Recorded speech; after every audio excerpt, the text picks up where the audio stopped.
Hi friends, welcome back to Vipratu story point. ಸ್ನೇಹಿತರೆ, ಅನುರಾಗದ ಅಲೆ ಕಥೆಯ 2ನೇ ಮತ್ತು ಕೊನೆಯ ಭಾಗವನ್ನು ನಾವಿವಾಗ ನೋಡ್ತಾ ಇದ್ದೀವಿ. ಪಾರ್ಕ್ ಬಳಿ ಹೋದವರು ಸುಮ್ಮನೆ ಒಂದು ಕಲ್ಲು ಬೆಂಚಿನ ಮೇಲೆ ಕುಳಿತು ಸುತ್ತಲೂ ಕಣ್ಣಾಡಿಸಿದರು. ಅಷ್ಟೇನು ಜನರಿರಲಿಲ್ಲ. ಅಲ್ಲೊಬ್ಬರು ಇಲ್ಲೊಬ್ಬರಂತೆ ಕೆಲವೇ ಮಂದಿ ಇದ್ದರು. ದೂರದ ಬೆಂಚಿನ ಮೇಲೆ ಅನ್ವಿತಾ ಮೌನವಾಗಿ ಕುಳಿತಿರುವುದು ಅವರಿಗೆ ಕಾಣಿಸಿತು. ಎಂದಿಗೂ ಒಬ್ಬಳೇ ಎಲ್ಲಿಗೂ ಹೋದವಳಲ್ಲ. ಆದರೆ ಇಂದು ಇಲ್ಲಿ ಬಂದು ಒಬ್ಬಳೇ ಕುಳಿತಿರುವುದು ಅವರಿಗೆ ಸ್ವಲ್ಪ ಯೋಚಿಸುವಂತೆ ಮಾಡಿತ್ತು. ಅದರಲ್ಲೂ ಕಾಲೇಜು ಮುಗಿಸಿ ಬಂದ ನಂತರವೂ ಅವರನ್ನು ನೋಡಲು ಬಂದಿರಲಿಲ್ಲ ಅವಳು. ತೇಜು ತೇಜು ಎಂದು ಹಿಂದಿಂದೆ ಸುತ್ತುತ್ತಿದ್ದವಳು ಇಂದು ಯಾಕೆ ಈ ರೀತಿಯ ಬದಲಾವಣೆ?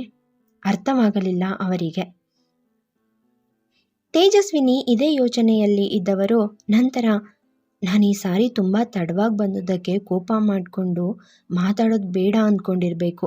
ಅದಕ್ಕೆ ನಾನು ಬಂದಿದ್ದೀನಂತ ಗೊತ್ತಾದರೂ ನೋಡೋಕೆ ಮಾತಾಡ್ಸೋಕೆ ಬಂದಿಲ್ಲ ಎಂದು ಭಾವಿಸಿಕೊಂಡು, ಹುಚ್ಚುಡ್ಗಿ ಅದೆಷ್ಟು ಹಚ್ಕೊಂಡಿದ್ದಾಳೋ ನನ್ನ ಎಂದು ನಗುತ್ತಾ ಅವಳ ಬಳಿಗೆ ನಡೆದರು. ಅನ್ವಿತಾ ಬಳಿ ಹೋಗಿ ಅವಳ ಪಕ್ಕ ಕುಳಿತು ಅವಳ ತಲೆಯನ್ನು ಪ್ರೀತಿಯಿಂದ ಸವರುತ್ತಾ, ನಿನಗೆ ನನ್ನ ಮೇಲೆ ಕೋಪ ಬಂದಿದ್ಯಾ ಪುಟ್ಟ? ತಪ್ಪಾಯಿತು ಕಣೋ, ಈ ಸಾರಿ ಸ್ವಲ್ಪ ಜಾಸ್ತಿನೇ ತಡ ಆಗೋಯ್ತು ಎಂದು ಇನ್ನೂ ಮಾತನಾಡಲು ಹೊರಟವರನ್ನು ತಡೆದು, ಇಟ್ಸ್ ಓಕೆ ಆಂಟಿ, ನನಗೂ ಅರ್ಥ ಆಗಿದೆ ಎಂದಳು. ಅನ್ವಿತಾ ಬಾಯಲ್ಲಿ ಆಂಟಿ ಎಂಬ ಪದ ಕೇಳಿ ತೇಜಸ್ವಿನಿ ಆಘಾತಕ್ಕೊಳಗಾದರು. 3 ವರ್ಷದ ಕೂಸಿದ್ದಾಗಲಿಂದ ಅವಳು ತೇಜು ಎಂದೇ ಕರೆದಿದ್ದಿದ್ದು. ಅದೆಷ್ಟೋ ಬಾರಿ ವತ್ಸಲ ಅವಳನ್ನು ತಿದ್ದಲು ಪ್ರಯತ್ನಿಸಿ ಸೋತು ಕೊನೆಗೆ ಅವಳ ಪಾಡಿಗೆ ಬಿಟ್ಟು ಬಿಟ್ಟಿದ್ದಳು. ಒಮ್ಮೆಯಂತೂ ಕೋಪದಲ್ಲಿ, ಅವರು ನಿನಗಿಂತ ದೊಡ್ಡೋರು, ಸ್ವಲ್ಪ ಗೌರವ ಕೊಟ್ಟು ಮಾತಾಡೋದು ಕಲಿ ಎಂದು ರೇಗಿದ್ದರು ವತ್ಸಲ. ನೀನು ಬಯೋಕೆಲ್ಲ ಬರಬೇಡ ಕಣಮ್ಮ, ನಾನು ಹಾಗೆ ಕರೆದ್ರೆ ತೇಜುಗೆ ಏನು ಬೇಜಾರಿಲ್ಲ ಅಂತ ಅವಳೇ ಹೇಳಲ್ವಾ, ನೀನು ಯಾಕೀಗಾಡೋದು ಎಂದು ಹೇಳಿ ಅಮ್ಮನ ಬಾಯಿ ಮುಚ್ಚಿಸಿದ್ದಳು. ಹೇಳಬೇಕಂದ್ರೆ ಅನ್ವಿತಾ ಎಲ್ಲರನ್ನೂ ಗೌರವಿಸುವ ಪ್ರೀತಿಸುವ ಹುಡುಗಿ. ಒಮ್ಮೆ ಮಾತಾಡಿದ್ರೆ ಸಾಕು, ಇನ್ನೊಮ್ಮೆ ಅವಳೊಟ್ಟಿಗೆ ಮಾತನಾಡಬೇಕು ಎಂದು ಬಯಸುವಷ್ಟು ಮಟ್ಟಿಗೆ ಅವಳು ಎಲ್ಲರೊಂದಿಗೂ ಬೆರೆತು ಹೋಗುತ್ತಿದ್ದಳು. ಸೊಪ್ಪು ಮಾರುವ ನಂಜಮ್ಮ ಬಂದರೆ ಈಗಲೂ ಅವಳ ಜೊತೆ ಮಾತಿಗೆ ಕೂರುತ್ತಿದ್ದಳು. ಅಷ್ಟರ ಮಟ್ಟಿಗೆ ಮುದ್ದಾದ ಹುಡುಗಿ ಅವಳು. ಆದರೆ ತೇಜಸ್ವಿನಿಯನ್ನು ಅವಳು ತುಂಬಾನೇ ಹಚ್ಚಿಕೊಂಡಿದ್ದಳು. ಅಮ್ಮನಷ್ಟೇ ಅವಳನ್ನು ಸಹ ಪ್ರೀತಿ ಮಾಡುತ್ತಿದ್ದಳು. ತೇಜಸ್ವಿನಿಗೆ ಅನ್ವಿತಾಳ ಬದಲಾವಣೆಯ ಅರಿವಾಯಿತು. ಯಾವಾಗಲೂ ನಗು ನಗುತ್ತಾ ಮಾತನಾಡುತ್ತಿದ್ದ ಹುಡುಗಿ ಇಂದು ಬೇರೆಯದೇ ರೀತಿ ಕಾಣುತ್ತಿದ್ದಳು.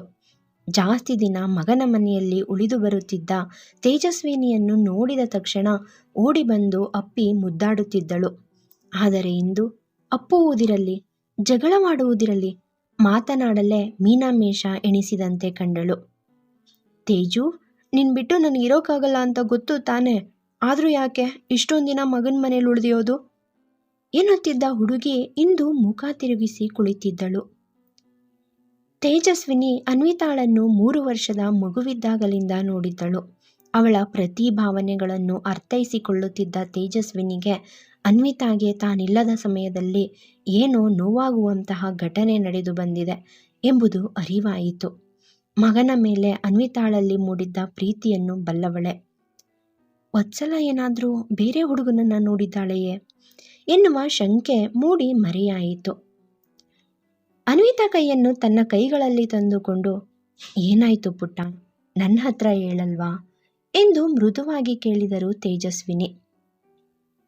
ಅನ್ವಿತಾ ಕಣ್ಣುಗಳು ಕೊಳವಾದವು. ತೇಜಸ್ವಿನಿಯನ್ನು ಅಪ್ಪಿ ಅಳಲು ಶುರು ಮಾಡಿದಳು. ಸುತ್ತಲೂ ನೋಡಿದರು ತೇಜಸ್ವಿನಿ. ಅಷ್ಟೇನು ಜನರಿರಲಿಲ್ಲ. ಪುಟ, ಇದು ಪಾರ್ಕ್, ಮನೆಗೆ ಹೋಗೋಣವಾ ಮಮತೆಯಿಂದ ಕೇಳಿದಾಗ ಅವರನ್ನು ಅಪ್ಪಿಯೇ ಎಂದಳಷ್ಟೇ ಅನ್ವಿತಾ. ಅನ್ವಿತಾಳನ್ನು ತನ್ನ ತೋಳಲ್ಲಿ ಬಳಸಿಯೇ ಮನೆಗೆ ಕರೆದೊಯ್ದರು ತೇಜಸ್ವಿನಿ. ಬಾಗಿಲು ಮುಚ್ಚಿ ಅವಳನ್ನು ಸೋಫಾ ಮೇಲೆ ಕೂರಿಸಿದಾಗ ಇಷ್ಟೊತ್ತು ತಡೆದಿಟ್ಟಿದ್ದ ಅಳುವಿನ ಕಟ್ಟೆಯೊಡೆದು ಭಾವಪ್ರವಾಹವಾಗಿತ್ತು ಅನ್ವಿತಾಳಲ್ಲಿ. ಆದರೆ ತೇಜಸ್ವಿನಿಗೆ ಅವಳ ಅಳುವನ್ನು ಕಂಡು ಮನ ಏನೇನನ್ನು ಶಂಕಿಸಿತ್ತು. ಒಳಗೆ ನಡುಗಿದಳು ಕ್ಷಣ. ಅನ್ವಿತಾ ಇಷ್ಟು ವರ್ಷಗಳಲ್ಲಿ ಒಮ್ಮೆಯೂ ಅತ್ತವಳಲ್ಲ. ತಂದೆಯ ಫೋಟೋ ನೋಡಿದಾಗ ಅವಳಲ್ಲಿ ಮೂಡುತ್ತಿದ್ದ ಹೆಮ್ಮೆ ಅಮ್ಮನ ಮುಂದೆ ಅವಳು ಆಡುತ್ತಿದ್ದ ಚೆಲ್ಲಾಟ, ತೇಜಸ್ವಿನಿಯ ಮುಂದೆ ಅವಳು ತೋರುತ್ತಿದ್ದ ಪ್ರೀತಿ, ಇದಿಷ್ಟನ್ನೇ ಕಂಡಿದ್ದ ಅವರಿಗೆ ಇಂದು ಅವಳ ರೋದನ ಕರುಳು ಕಿವುಚುವಂತೆ ಮಾಡಿತ್ತು. ತನ್ನದೇ ಶಂಕೆ ಆಘಾತದಲ್ಲಿದ್ದ ತೇಜಸ್ವಿನಿ ಅವಳನ್ನು ತುಸು ಹೊತ್ತು ಬಿಟ್ಟು ಸಮಾಧಾನಿಸಲು ಯತ್ನಿಸಿದರು. ಸಾವರಿಸಿಕೊಂಡವಳು ಆ ಭಯಾನಕ ಘಟನೆಯನ್ನು ತೇಜಸ್ವಿನಿ ಮುಂದೆ ತೆರೆದಿಟ್ಟಳು. ಅನ್ವಿತಾ: ತೇಜು, ಒಂದು ವಾರದ ಹಿಂದೆ ನಮ್ಮ ಕಾಲೇಜಲ್ಲಿ ಕಲ್ಚರಲ್ ಪ್ರೋಗ್ರಾಮ್ ಇತ್ತು. ಆ ಪ್ರೋಗ್ರಾಮ್ಗೆ ಹೊರಗಿನವರಿಗೂ ಕೂಡ ಎಂಟ್ರಿ ಟಿಕೆಟ್ ಮಾಡಿದರು. ಕೆಲವೊಬ್ಬರು ಆ ಟಿಕೆಟ್ ಪಡೆದು ಪ್ರೋಗ್ರಾಮ್ ನೋಡೋಕ್ಕೆ ಬಂದಿದ್ದರು. ಕ್ಯಾಂಪಸ್ ತುಂಬ ದೊಡ್ಡದು, ನಿನಗೆ ಗೊತ್ತಲ್ವಾ. ಆದರೂ ತುಂಬ ಜನಗಳು ಜಮಾಯಿಸಿದ್ರು. ಪ್ರೋಗ್ರಾಮ್ ತುಂಬ ಚೆನ್ನಾಗಿತ್ತು ತೇಜು. ನಾನು ನನ್ನ ಫ್ರೆಂಡ್ಸ್ ಜೊತೆ ಕುಳಿತಿದ್ದೆ. ಅಮ್ಮನಿಗೂ ಬಾ ಅಂದಾಗ ಅವಳು ಕೆಲಸ ಇದೆ ಎಂದು ಬಿಟ್ಲು. ಹೇಳಿ ಇನ್ನಷ್ಟು ಬೆಕ್ಕಿದಳು. ಅಳ್ಬೇಡ ಕಂದ, ಇಲ್ಲಿ ನೋಡು, ನಾನು ಬಂದಿದ್ದೀನಿ ಅಲ್ವಾ. ಏನಾಯಿತು ಹೇಳೋ ಮುದ್ದಮ್ಮ. ನಾನು ನಿನ್ನ ಜೊತೆ ಇದ್ದೀನಿ ಕಣೋ, ಹೆದರಬಾರ್ದಲ್ವಾ. ಮನದಲ್ಲಿ ಭಯದ ಕಾರ್ಮೋಡಗಳು ಕವಿದರೂ ಅವಳಿಗೆ ಸಮಾಧಾನಿಸುವ ಯತ್ನ ನಡೆಸುತ್ತಿದ್ದರು ತೇಜಸ್ವಿನಿ. ನನಗೆ ನೇಚರ್ ಕಾಲ್ ಬರ್ತಿದೆ ಅನ್ನಿಸ್ತು. ನನ್ನ ಗೆಳತಿನ ಕರೆದೆ, ಆದರೆ ಅವಳು ಪ್ರೋಗ್ರಾಮ್ ನೋಡೋ ಹುಮ್ಮಸ್ನಲ್ಲಿ ಇದ್ಲು. ಅವಳಿಗೆ ತೊಂದರೆ ಮಾಡೋದು ಬೇಡ ಅಂತ ನಾನು ತಡೆದು ಕೂರೋಕ್ಕೆ ಪ್ರಯತ್ನ ಪಟ್ಟೆ. ಆದರೆ ನನ್ನ ಕೈಯಲ್ಲಿ ಜಾಸ್ತಿ ಹೊತ್ತು ಕೂರೋಕ್ಕಾಗಲಿಲ್ಲ. ಬಾತ್ರೂಮ್ ಹತ್ರನೇ ಇದ್ದ ಕಾರಣ ನಾನು ಒಬ್ಬಳೇ ಹೊರಟೆ. ಟಾಯ್ಲೆಟ್ ಬಳಿ ಹೋದಾಗ ಅಲ್ಲಿ 3 ಹುಡುಗರು ಗಾಂಜಾ ಕುಳಿತಿದ್ರು. ಅವರನ್ನು ನೋಡಿ ನನಗೆ ಭಯ ಆಯಿತು. ನಾನು ಅಲ್ಲಿಂದ ಹಿಂತಿರುಗೋಕೆ ನೋಡಿದಾಗ ಒಬ್ಬ ಹುಡುಗ ನನ್ನ ಹಿಂದೆಯೇ ನಿಂತಿದ್ದವನು ನನ್ನ ಬಾಯಿಯನ್ನು ಬಿಗಿಯಾಗಿ ಮುಚ್ಚಿದ. ಮುಖ ಮುಚ್ಚಿ ಜೋರಾಗಿ ಅಳಲು ಶುರು ಮಾಡಿದಳು. ಆ ಪ್ರಾಣಿಗಳು ನನ್ನ ಮೇಲೆರಗಿ ಎಲ್ಲೆಲ್ಲೋ ಕಚ್ಚೋಕೆ ಶುರು ಮಾಡಿದ್ರು. ನಾನು ಜೋರಾಗಿ ಕಿರ್ಚಿದೆ. ಯಾರಾದರೂ ನನ್ನ ಕಾಪಾಡಿ ಅಂತ ಕೂಗಿ ಕೂಗಿ ಕೇಳಿದೆ. ಒಬ್ಬರು ನಂತರ ಒಬ್ಬರು ನನಗೆ ತುಂಬ ಹಿಂಸೆ ಕೊಟ್ಟು ಅಲ್ಲೇ ಬಿಟ್ಟು ಹೊರಟೋದ್ರು ತೇಜು ಎಂದಳು. ತೇಜಸ್ವಿನಿಗೆ ಕ್ಷಣ ಉಸಿರೇ ನಿಂತ ಅನುಭವವಾಯಿತು. ಊಹಿಸಲು ಸಾಧ್ಯವಿಲ್ಲದ ಘನಘೋರ ಘಟನೆ ನಡೆದು ಹೋಗಿತ್ತು. ಕಣ್ಣು ಮುಚ್ಚಿ ದೀರ್ಘ ಉಸಿರನ್ನು ತಂದುಕೊಂಡ ತೇಜಸ್ವಿನಿ ಕಣ್ಣಲ್ಲಿದ್ದ ಹನಿಗಳು ಉರುಳಿದವು. ಕಣ್ಣನ್ನು ಒರೆಸಿಕೊಂಡವರು, ಒತ್ಸಲ ಕೇಳಿದೆಯಾ ಕಂದ? ಧ್ವನಿ ಒಡೆದಿದ್ದರೂ ಸಂಭಾಳಿಸಿ ಕೇಳಿದ್ದರು. ನಾನು ಪ್ರಜ್ಞೆ ಇಲ್ಲದೆ ಅಲ್ಲೇ ಬಿದ್ದಿದ್ದೆ ತೇಜು. ಅಮ್ಮನೇ ನನ್ನನ್ನು ಹುಡಿಕೊಂಡು ಬಂದಿದ್ಲು. ಅವಳೇ ನನ್ನನ್ನು ಹಾಸ್ಪಿಟಲ್ಗೆ ಸೇರಿಸಿ ಪೊಲೀಸ್ ಕಂಪ್ಲೇಂಟ್ ಕೂಡ ಕೊಟ್ಟಿದ್ದಾಳೆ. ಆದರೆ ಪ್ರಿನ್ಸಿಪಲ್ ಕಾಲೇಜ್ ರೆಪ್ಯುಟೇಷನ್ ಹಾಳಾಗುತ್ತೆ ಅಂತ ಪೊಲೀಸ್ನವ್ರಿಗೆ ಏನೂ ಹೇಳ್ತಾ ಇಲ್ಲ. ತೇಜಸ್ವಿನಿ ಮಡಿಲಲ್ಲಿ ಗುಬ್ಬಿಯ ಹಾಗೆ ಅವರ ಕೈಯನ್ನು ಗಟ್ಟಿಯಾಗಿ ಹಿಡಿದು ಮಲಗಿದ್ದವಳು ಹಾಗೆಯೇ ಹೇಳಿದಳು. ಅಮ್ಮ ಇವತ್ತು ಕೂಡ ಪ್ರಿನ್ಸಿಪಾಲ್ರ ಹತ್ರ ಮಾತಾಡೋಕ್ಕಂತ ಹೋಗಿದ್ದಾಳೆ. ನೀನು ಬಂದಿರೋ ವಿಷಯ ತಿಳಿದು ನನ್ನ ಇಲ್ಲೇ ಬಿಟ್ಟು ಹೋದ್ಲು. ನಾನು ನಿನ್ನ ಮಾತನಾಡ್ಸೋಕೆ ಅಂತ ಬಂದೆ, ಆದರೆ ನೀನಿನ್ನೂ ಮಲಗಿದ್ದೆ ಎಂದಳು. ಅಯ್ಯೋ, ಇದೇ ಕೇಡದೆಸೆಗೆ ನಾನು ಇಷ್ಟು ದಿನ ಅಲ್ಲೇ ಉಳಿದುಕೊಂಡು ಬಿಟ್ನಾ? ನಾನಿದ್ದಿದ್ರೆ ಅವಳೊಬ್ಬಳೇ ಹೋಗ್ತಾ ಇರಲಿಲ್ಲ. ಹರಿದ ಕಣ್ಣೀರನ್ನು ಸೆರಗಲ್ಲಿ ಒರೆಸಿಕೊಂಡು, ನೀನೇನು ಹೆದರಬೇಡ ಕಂದ.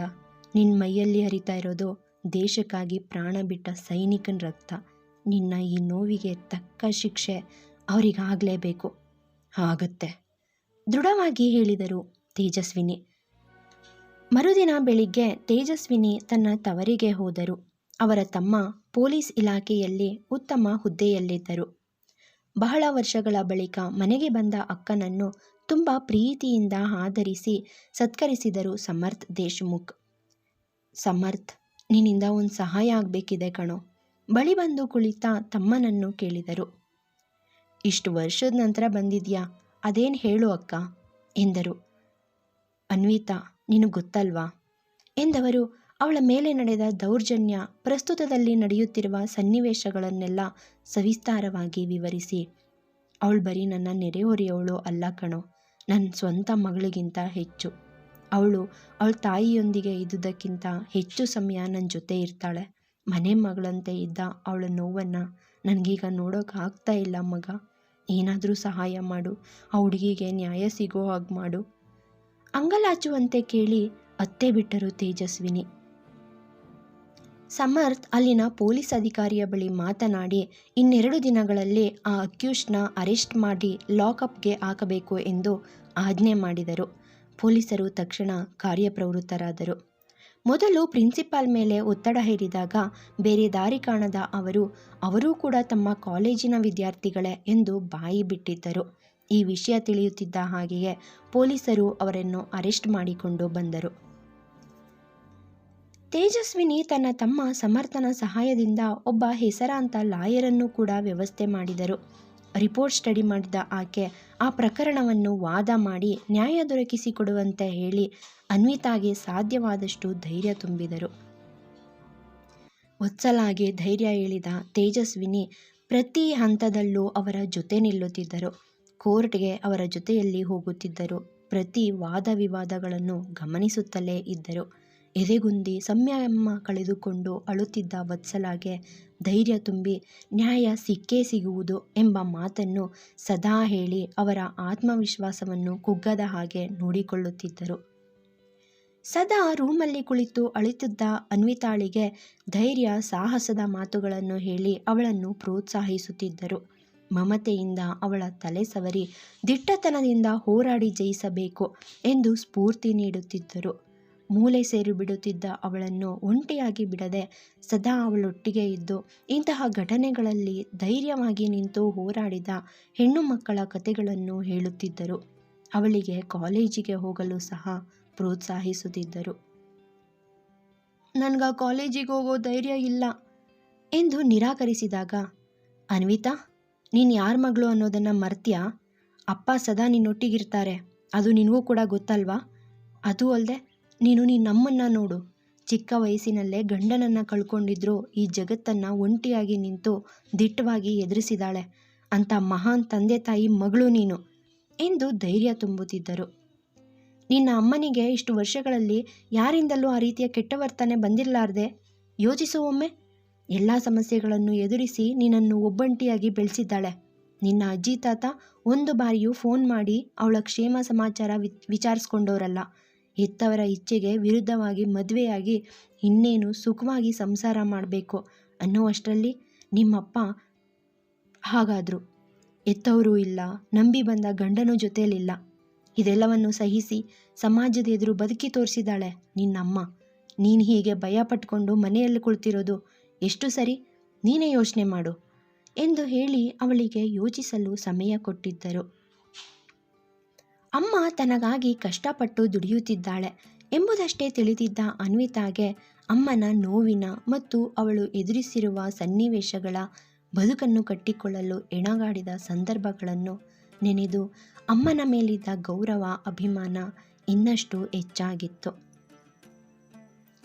ತೇಜಸ್ವಿನಿಯ ಮಾತಿನಂತೆ ಅವಳು ಕಾಲೇಜಿಗೆ ಹೋಗಲು ಶುರು ಮಾಡಿದಳು. ಕೆಲವರು ಸಹಾನುಭೂತಿ ತೋರಿಸಲು ಮುಂದಾದರು, ಇನ್ನು ಕೆಲವರು ಆಡಿಕೊಂಡು ನಕ್ಕರು. ಈ ಎರಡೂ ಸನ್ನಿವೇಶಗಳು ಅನ್ವಿತಾಳನ್ನು ಕುಗ್ಗಿಸಲಿಲ್ಲ. ಬದಲಾಗಿ ಅವಳು ಇನ್ನಷ್ಟು ಗಟ್ಟಿಯಾದಳು. ಸೊರಗಿದ ಅಮ್ಮನ ಮುಖ ಕಣ್ಣ ಮುಂದೆ ಬಂದಾಗ ಅವಳು ಕಲ್ಲಾಗುತ್ತಿದ್ದಳು. ಇದುವರೆಗೂ ಅಮ್ಮನ ಮುಖದ ಮೇಲೆ ಅಸಹಾಯಕತೆಯ ನೋವನ್ನು ಕಂಡವಳಲ್ಲ. ಆದರೆ ಈ ಸನ್ನಿವೇಶ ನಡೆದ ಮೇಲೆ ಕುಸಿದು ಹೋಗಿದ್ದರು. ಅವಳು ಓದನ್ನು ಮುಂದುವರಿಸಿದಳು. ಜೊತೆಗೆ ಕೇಸ್ ಕೋರ್ಟಲ್ಲಿ ನಡೆಯುತ್ತಲೇ ಇತ್ತು. ಅದು ಹೇಗೋ ಈ ವಿಷಯ ಒಂದು ಸ್ಥಳೀಯ ವೃತ್ತಪತ್ರಿಕೆಯಲ್ಲಿ ಪ್ರಕಟವಾಗಿ ಬಿಟ್ಟಿತು, ಅವಳ ಫೋಟೋ ಸಮೇತ. ಅವಳು ದಾರಿಯಲ್ಲಿ ನಡೆದು ಹೋಗುವಾಗ ಅಶ್ಲೀಲ ಮಾತುಗಳನ್ನು ಆಡುತ್ತಿದ್ದ ಜನಗಳು ಅವಳನ್ನು ತಿಂದು ಬಿಡುವಂತೆ ನೋಡುತ್ತಿದ್ದರು. ಆದರೆ ಅವಳು ಅದಕ್ಕೆಲ್ಲ ಜಾಸ್ತಿ ತಲೆಕೆಡಿಸಿಕೊಳ್ಳಲು ಹೋಗುತ್ತಲೇ ಇರಲಿಲ್ಲ.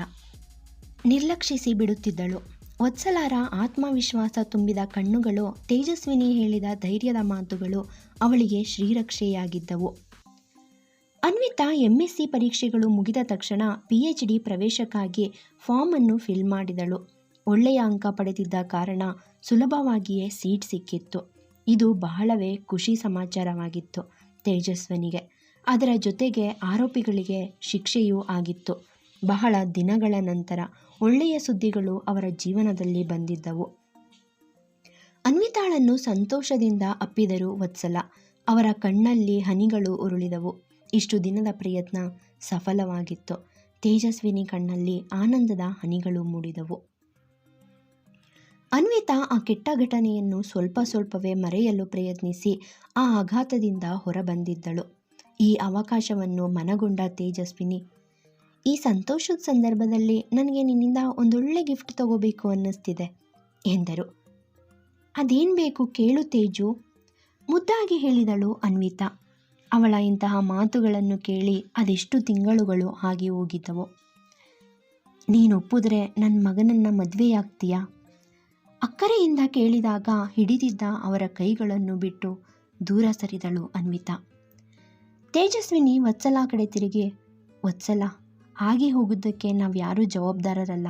ನಾನು ಅನ್ವಿತಾಳನ್ನು ನನ್ನ ಸೊಸೆ ಮಾಡಿಕೊಳ್ಳೋಕೆ ಎಂದೋ ಆಸೆ ಪಟ್ಟಿದ್ದೆ. ಚಿರಾಗ್ ಕೂಡ ಅವಳನ್ನು ಒಪ್ಪಿದ್ದಾನೆ.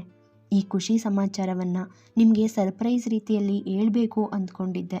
ಆದರೆ ಈ ನಡುವೆ ಏನೇನೋ ನಡೆದೋಯ್ತು. ನೀನು ನನ್ನ ಈ ಆಸೆಯನ್ನು ಇಲ್ಲ ಅನ್ನಬಾರ್ದು ಎಂದರು. ವತ್ಸಲ ತಲೆಬಾಗಿತ್ತು.